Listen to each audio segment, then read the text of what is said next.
O apoio e valorização à vida à distância é um tratamento espiritual desenvolvido pelo Centro Espírita Fé, Amor e Caridade de Tramandaí. Este trabalho é realizado há 8 anos sob a coordenação espiritual de Ivone Pereira e demais benfeitores. Este tratamento espiritual visa atender o indivíduo em suas necessidades, bem como assistência espiritual de toda a família, encarnados e desencarnados. O tratamento deve ser realizado por 6 semanas, durante todas as segundas-feiras, no horário das 16 horas até as 16h30. Cada assistido deve permanecer conectado com a equipe espiritual, iniciando pela prece simples de abertura. Logo após, deve iniciar a leitura do Evangelho segundo o Espiritismo, no capítulo e item sugerido anteriormente. Ao término da leitura, deve-se fazer a prece de encerramento, agradecendo a assistência e a companhia dos benfeitores espirituais. Para finalizar o tratamento, é necessário o autoabraço, reconectando-se consigo mesmo. Boa tarde, amigos. Bem-vindos a este trabalho de atendimento espiritual à distância, apoio e valorização da vida, sob a coordenação espiritual de Ivone Amaral Pereira. Vamos nos colocar em sintonia com essa equipe de benfeitores espirituais para nos acompanhar neste momento de fé, amor e caridade através da prece de abertura. Pai nosso que estás em toda parte, santificado seja o teu nome, no louvor de todas as criaturas.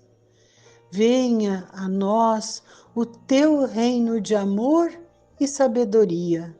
Seja feita a tua vontade, acima de nossos desejos, tanto na terra quanto nos círculos espirituais. O pão nosso da mente e do corpo, dá-nos hoje. Perdoa as nossas dívidas, ensinando-nos a perdoar nossos devedores com o esquecimento de todo mal. Não permitas que venhamos a cair sob os golpes da tentação de nossa própria inferioridade. Livra-nos do mal que ainda reside em nós mesmos, porque só em ti brilha a luz eterna do reino e do poder, da glória e da paz, da justiça e do amor para sempre. Assim seja. O Evangelho segundo o Espiritismo, capítulo 12. Se alguém vos bate na face direita, apresentai-lhe também a outra. Tendes aprendido que foi dito olho por olho e dente por dente. Eu vos digo, para não resistirdes ao mal que se vos queiram fazer, mas se alguém vos bate na face direita, apresentai-lhe também a esquerda. E se alguém quer demandar convosco para tomar vossa túnica, abandonai-lhe também a vossa capa. E se alguém quer vos constranger e fazer 1000 passos com ele, fazei ainda 2000. Dai àquele que vos pede e não repilais aquele que quer vos tomar emprestado. São Mateus capítulo 5, versículos de 38 a 42. Os preconceitos do mundo sobre o que se convencionou chamar o ponto de honra dão essa suscetibilidade sombria, nascida do orgulho e da exaltação da personalidade, que leva o homem a retribuir injúria por injúria, insulto por insulto, o que parece a justiça para aquele cujo senso moral não se eleva acima das paixões terrestres. Por isso, a lei mosaica dizia: olho por olho, dente por dente. Lei em harmonia com o tempo em que vivia Moisés. Cristo veio e disse: retribuí o mal com o bem. E disse mais: não resistais ao mal que se vos queiram fazer. Se alguém vos bater sobre uma face, apresentai-lhe a outra. Ao orgulhoso, esta máxima parece uma covardia, porque não compreende que haja mais coragem em suportar um insulto do que em se vingar, e isso sempre por essa causa que faz com que a sua visão não se transporte além do presente.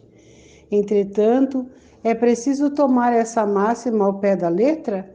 Não mais que aquela que diz para arrancar o olho, se ele for motivo de escândalo.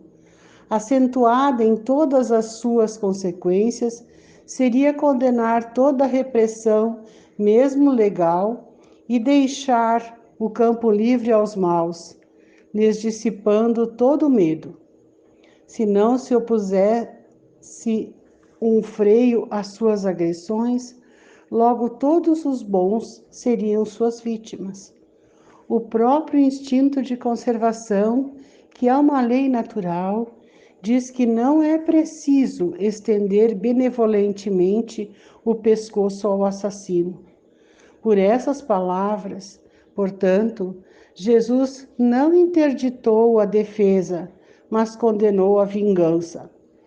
Em dizendo para apresentar uma face, quando a outra for batida, é dizer, sob outra forma, que não é preciso retribuir o mal com o mal, que o homem deve aceitar com humildade tudo o que tende a rebaixar-lhe o orgulho, que é mais glorioso para si ser ferido do que ferir, suportar pacientemente uma injustiça do que ele próprio cometer uma, que vale mais ser enganado do que enganador, ser arruinado do que arruinar os outros. Isto é ao mesmo tempo a condenação do duelo, que não é outra coisa senão uma manifestação do orgulho. Só a fé na vida futura e na justiça de Deus, que não deixa jamais o mal impune, pode dar a força de suportar pacientemente os golpes dirigidos contra os nossos interesses e o nosso amor próprio. Por isso dizemos incessantemente: dirigi vossos olhares para a frente. Quanto mais vos eleveis pelo pensamento acima da vida material, menos sereis magoados pelas coisas da terra. Instruções dos Espíritos. A vingança. A vingança é o último vestígio abandonado pelos costumes bárbaros que tendem a se apagar do meio dos homens.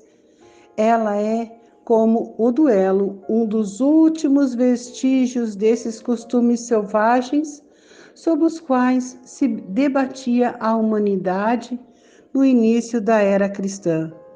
Por isso, a vingança é um indício certo do estado atrasado dos homens que a ela se entregam e dos espíritos que podem ainda inspirá-la. Portanto, meus amigos, esse sentimento não deve jamais fazer vibrar o coração de quem se diga e se afirme espírita. Vingar-se, vós o sabeis, é de tal modo contrário a esta prescrição do Cristo: perdoai aos vossos inimigos, que aquele que se recusa a perdoar não somente não é espírita, como não é nem mesmo cristão. A vingança é uma inspiração tanto mais funesta quanto a falsidade e a baixeza são suas companheiras assíduas. Com efeito, aquele que se entrega a essa fatal e cega paixão não se vinga quase nunca a céu aberto. Quando é o mais forte, precipita-se como um animal feroz sobre aquele a quem chama seu inimigo. Quando a visão deste vem inflamar sua paixão, sua cólera e seu ódio. Mas, o mais frequentemente, ele reveste uma aparência hipócrita, em dissimulando, no mais profundo do seu coração, os maus sentimentos que o animam. Toma caminhos escusos, segue na sombra seu inimigo, sem desconfiança e espera um momento propício para atingi-lo sem perigo. Esconde-se dele, espreitando-o sem cessar. Arma-lhe emboscadas odiosas e derrama-lhe, chegada a ocasião, o veneno no copo. Quando seu ódio não vai até a esses extremos, ele o ataca então em sua honra e em suas afeições. Não recua diante da calúnia e suas insinuações pérfidas, habilmente semeadas para todos os ventos, vão crescendo pelo caminho.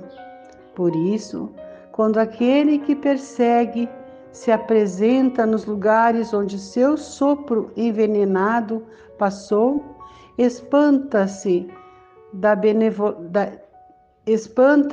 de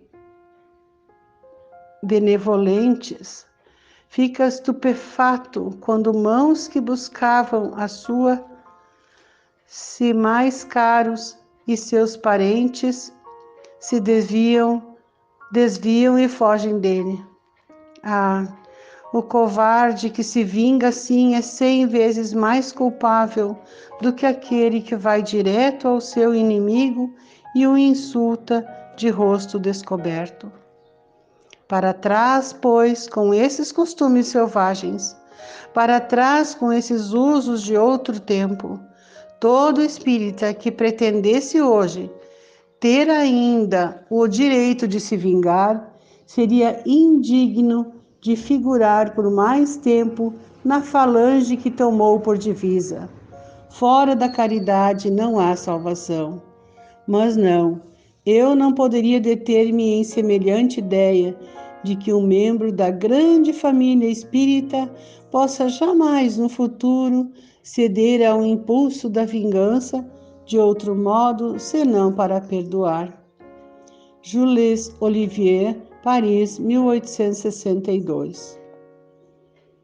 O ódio.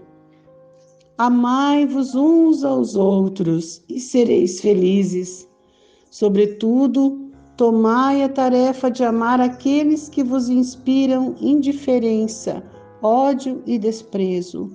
O Cristo, de quem deveis fazer vosso modelo, vos deu o exemplo desse devotamento. Missionário de amor, amou até dar o seu sangue e a própria vida. O sacrifício que vos obriga a amar aqueles que vos ultrajam e vos perseguem é penoso, mas é precisamente isso que vos torna superiores a eles. Se vós os odiais como vos odeiam, não valeis mais do que eles. É a hóstia sem mancha ofertada a Deus sobre o altar de vossos corações, hóstia de agradável aroma, cujos perfumes sobem até ele. Ainda que a lei do amor queira que se ame indistintamente a todos os irmãos, não endurece o coração contra os maus procedimentos.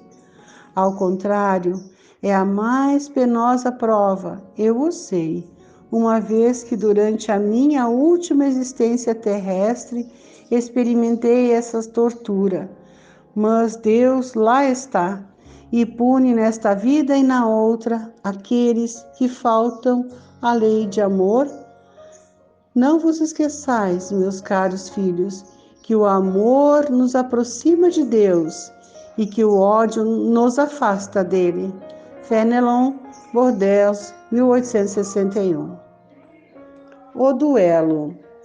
Só é verdadeiramente grande aquele que, considerando a vida como uma viagem que deve conduzi-los a um objetivo, faz pouco caso das asperezas do caminho e não se deixa jamais desviar um instante do caminho reto.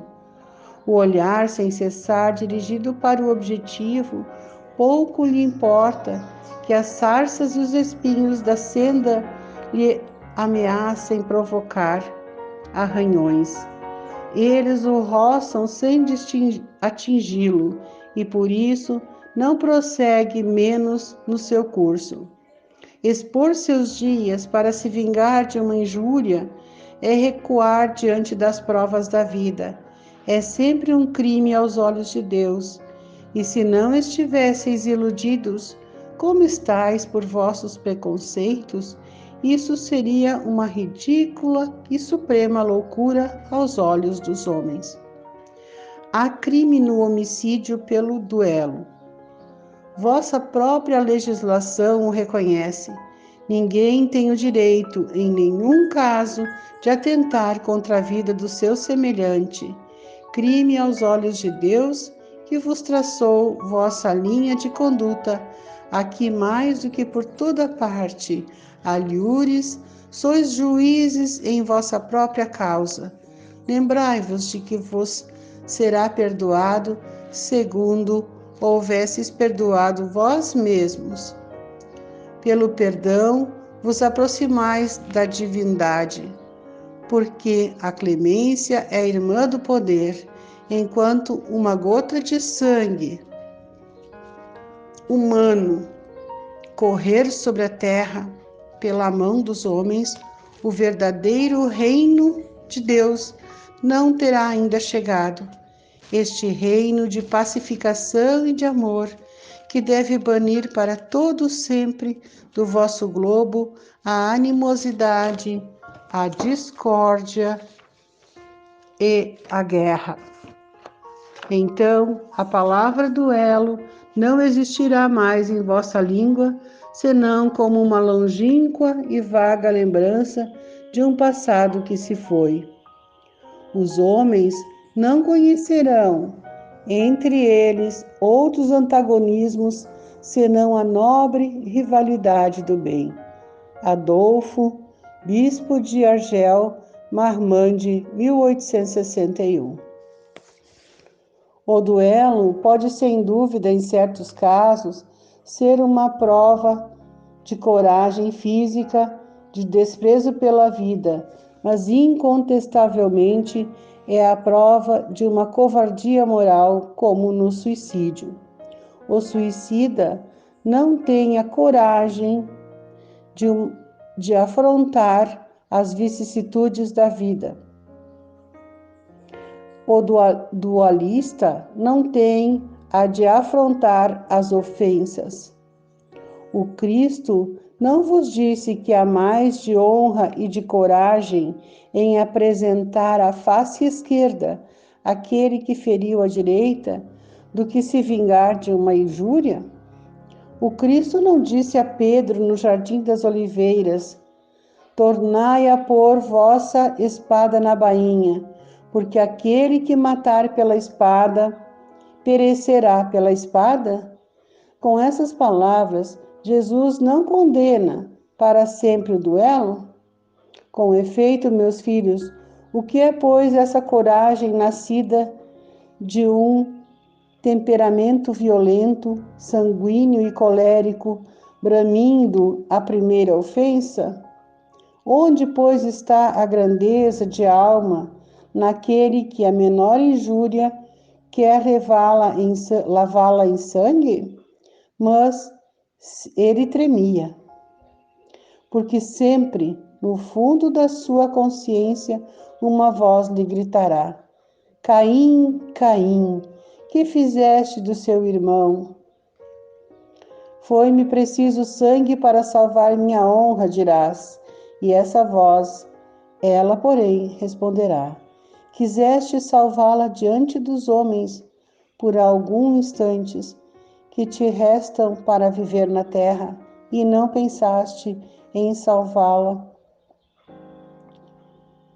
todos os ultrajes, salvá-la diante de Deus? Pobre louco, quanto sangue pediria o Cristo, pois por todos os ultrajes que recebeu? Não somente o feriste com os espinhos e a lança, não somente o pregastes num madeiro infamante, mas ainda no meio da sua agonia pôde ele ouvir as zombarias que lhe eram prodigalizadas. Que reparação, pois, de tantos ultrajes vos pediu? O último grito do cordeiro foi uma prece para seus carrascos. Ó, como ele, perdoai e orai por aqueles que vos ofendem. Amigos, lembrai-vos desse preceito, amai-vos uns aos outros, e então, ao golpe dado pelo ódio, respondereis com um sorriso, e ao ultraje pelo perdão. O mundo, sem dúvida, se levantará furioso e vos tratará de covarde. Erguei a cabeça alto e mostrai então que a vossa fronte não temeria também ela de se carregar de espinhos a exemplo do Cristo, mas que vossa mão não quer ser cúmplice de um homicídio que autoriza supostamente uma falsa aparência de honra, que não é senão do orgulho e do amor próprio. Em vos criando, Deus vos deu o direito de vida e de morte, uns sobre os outros? Não, ele não deu esse direito, senão à natureza somente, para se reformar e se reconstruir, mas a vós não permitiu de dispordes de vós mesmos. Como o suicida, o duelista estará marcado com sangue quando chegar a Deus, e a um e ao outro o soberano juiz prepara longos e rudes castigos. Se ameaçou com sua justiça aquele que disser ao seu irmão, raca, quanto a pena será bem mais severa para aquele que apareça diante dele com as mãos vermelhas do sangue do seu irmão. Santo Agostinho, Paris, 1862. Finalizamos este momento agradecendo o apoio de nossos amigos espirituais que nos acompanharam, seguindo confiantes e perseverantes na valorização de nossa vida e no Evangelho de Jesus, com a prece aos espíritos protetores do Evangelho segundo o Espiritismo. Espíritos sábios e benevolentes, mensageiros de Deus, cuja missão é assistir os homens e conduzi-los no bom caminho, sustentai-me nas provas desta vida, dai-me a força de suportá-las sem murmurar. Desviai de mim os maus pensamentos e fazei com que eu não dê acesso a nenhum dos maus espíritos que tentarem me induzir ao mal. Esclarecei minha consciência sobre meus defeitos e elevai de sobre meus olhos o véu do orgulho que poderia impedir-me de os perceber e confessá-los a mim mesmo. Vós, sobretudo, meu anjo guardião, que velais mais particularmente por mim, e vós todos, espíritos protetores, que vos interessais por mim, fazei com que me torne digno da vossa benevolência. Conheceis as minhas necessidades, que elas sejam satisfeitas segundo a vontade de Deus. Que assim seja.